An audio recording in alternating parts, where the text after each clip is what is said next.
Hi everyone, I'm Pablo Galarza again here with Century 21, and today we brought my friend Saul Pinela from Neighborhood Loans. Saul, tell our public a little bit about yourself and what we got going today. No, thank you, Pablo. Well, today's a special day. On the personal side, today's 22 years that my father passed away. I know he's with us every day, so in memory of him, we dedicate today's show, right? Nice, man.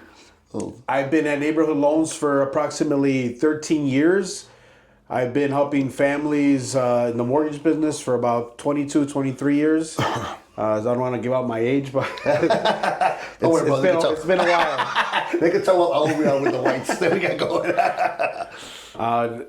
I do work with a team, so it's been about, I want to say about 9 years that I had my first team member, nice. 9 or 10 years, and from then we've been growing. We have approximately 12 people on the team that help out on the back end, front end, and it's been great. They're my second family, right? Well, that's funny because actually 9 years ago we started our team, and I went from one. There was 2 of us to 6 of us. Now we're down to 5. We've been at 5 for the last couple of years.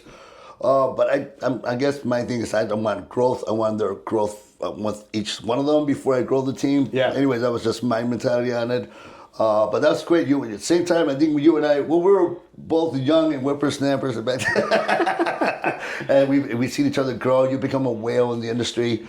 Your name comes up a lot, and especially when it comes to grants. And that's one of the things that I wanted to bring you in today. I brought in Luis Treto under grants. I brought in Dan Rogers, G-Ray under grant, and you're the next whale on that one. You guys are all on the same level, but your style's a little different. Each one of you guys have a different style. You're more into, well, I've seen you more on the IHDA. You're the top originators when it comes to IHDA loans in the state. What's up with that? Everybody else is hating it, but you're loving it. What's going on here? Well, we always give the buyers the option, right?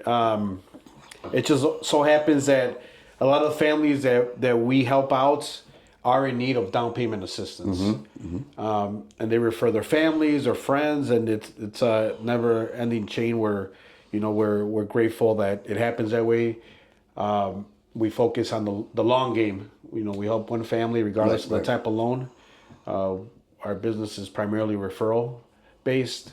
But in terms of the grants and the IHDA program, we use it a lot because it does promote the ability for families to buy a house. One of the biggest obstacles that families can't buy a house is they don't have the money, right? Okay. All right. Well, that's one of the biggest challenges. We don't have the down payment funds.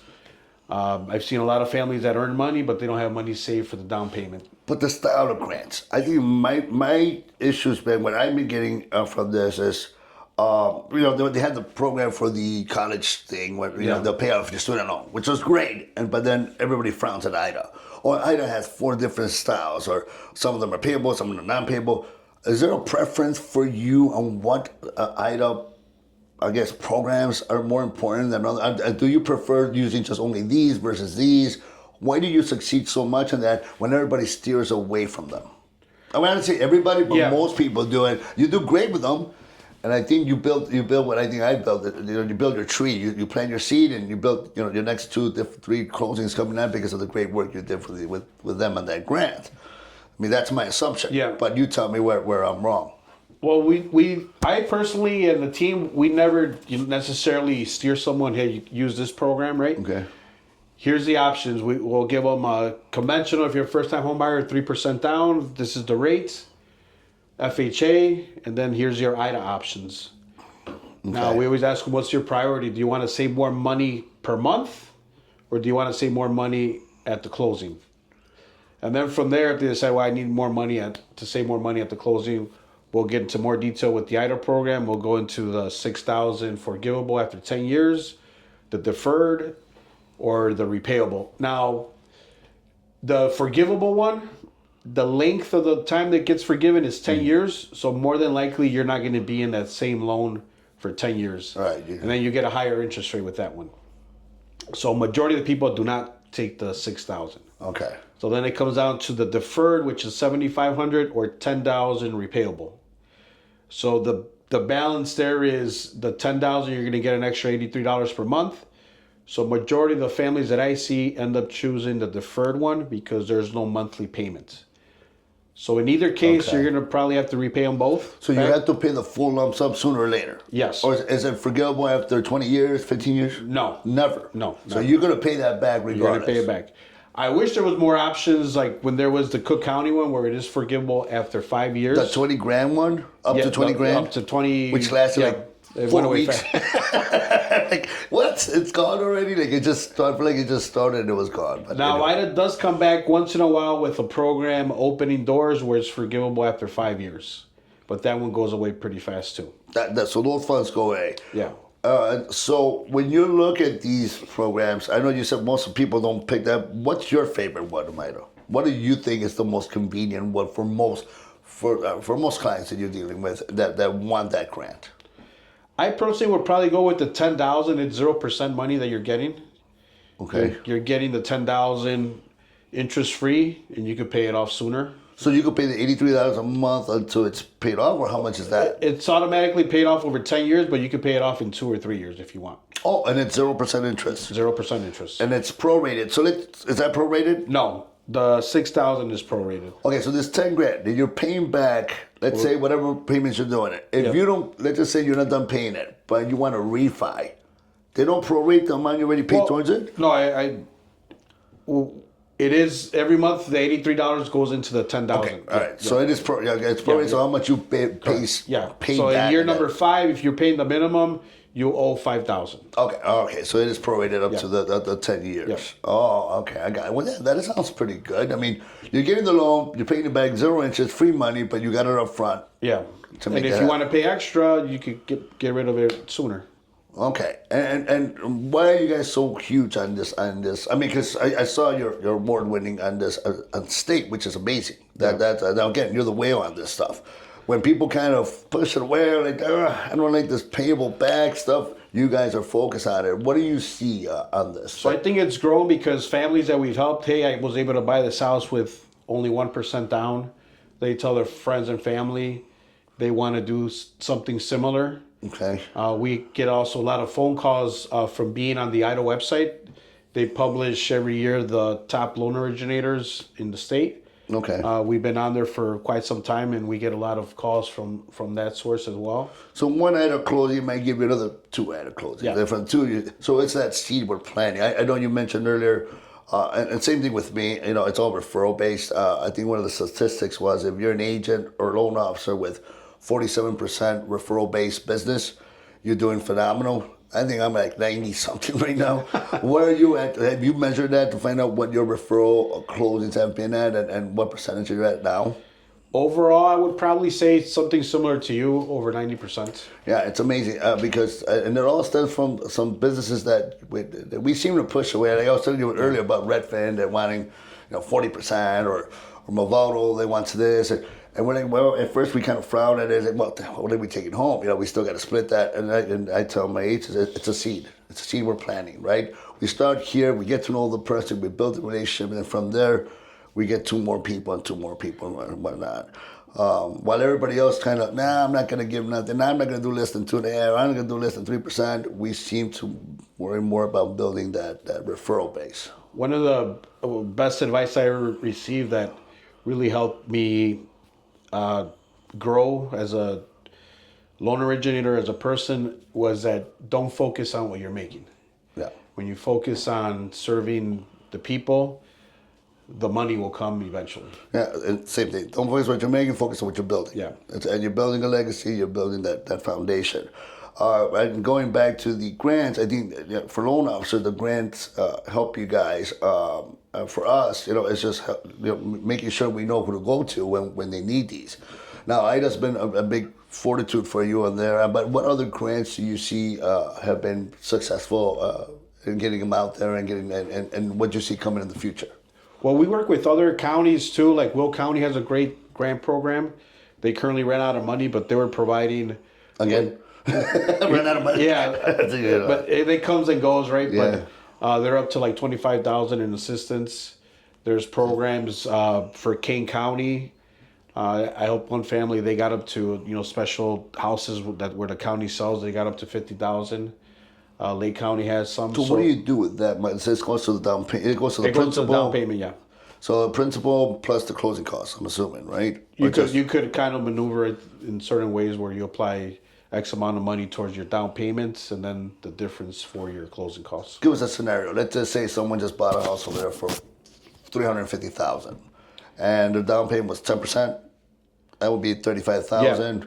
They could use the remaining $15,000 towards closing costs. Correct. So they come into closing with nothing. Correct. Now, some programs require you to still invest maybe $2,500 out of your pocket. Oh, so what happens if we got too much? Well, you shouldn't have too much, right? You should still be able to manage that. But you could walk away to closing with zero out of pocket, except for the $25, which is your earnest money, your inspection, your appraisal. Yep. Okay, all right. I just want to make sure people understand that you still got to invest some money. It's not always 100%. Now there is one program, Chenoa, that does allow you to do 0% down. Okay. So if you get enough credits from the seller and you're using that program, you could buy the house with zero out of pocket. So you got different programs going on. You got the IHDA, you got the King County. Chenoa is for FHA only. They have a repayable option and a forgivable option. Now Chenoa is really good in terms of no income limits, so you can make as much money as you want and still be able to use it. They allow non-occupant co-signers. The only drawback on that one is it has higher rates, so it's not for everybody. How much higher? About a point higher. Wow, a point is good. I mean, that's a lot. But sometimes, I've had families that earn $170,000 per year, but they don't have the funds for the down payments. So their goal is, okay, let's utilize this program to get the house with zero down payments, and then a year or 2 years from now, refinance and get a lower rate. It almost goes to the bank statements, because the bank statements are about the same thing. But I don't want to get into. Yeah. I think it'll be our next our next podcast. Today, I wanted to stick more into the grants, and it's inevitable that you are good at what you do here, and that you have the information we need when it comes to more grants, and that you know more about different counties, and that you're going to get a lot more success with this as we move forward. So I wanted to share that with you. Share that with our people, and make sure they know who to go to when they want to get more information on that. Yeah, one thing I wanted to say that is, I think all the programs provide a good benefit. Some have drawbacks, but ultimately, in the long run, is it going to help you buy a house, right? Mm-hmm. I think that's the primary goal that people forget about. Buying the house is the most important goal. Right. Afterwards, you could possibly refinance, lower the payments, but it gets you out of renting. Yeah. Yeah. And that's the thing that we have to keep in mind. And we know what renting does. And the memory, man. Like I look back at when I bought my house, all the memories that we've created with the family. Yeah. The friendships with the kids in the school. We're part of the community. Yeah. And that's the long-term goal. Me, like right now, I just sold my home, and walking away with a pretty good amount of money on that equity after 20 years. Yeah, it was bittersweet. I didn't we look back and we say goodbye to the memories, but we went away with a good amount of equity to help us purchase our next home. And our future home coming up, right? So it's something, it's saving for the future. It's something we call asset and equity, instead of renting where all your money, 100% of it goes nowhere. And I think that's important about home purchasing, and finding the right programs that are going to help them get to that final goal. I think with that being said, I wanted to thank you again for coming out. Is there anything else you wanted to share regarding grants before we sum this up today? Just, getting informed is the primary thing, right? Yeah. Looking at your options. I have a lot of families that decide, I'm not going to use the assistance. I'm going to go with the regular loan and get a lower rate. Yeah. But it's always good to have someone that's going to show you, hey, in 5 or 7 years, which one is the best loan. And we have tools that show clients, after 7 years, if you choose this program, you're going to end up winning or losing. And then you make a better choice that way. Well, there you have it, guys. We have Saul Pinela. Thank you again for coming in, brother. We're going to have our information below. Give them a call if you're interested in any more information about grants and what's coming in the near future, different counties as well. Will County, Lake County, We also do down payment assistance programs in Indiana, if anyone's looking out there. Oh, man, I got license there, but I don't like going. Anyway, but thank you guys for being with us today, and we hope to bring you some more great stuff in the near future. Thanks again, Saul. I appreciate it, brother. All right.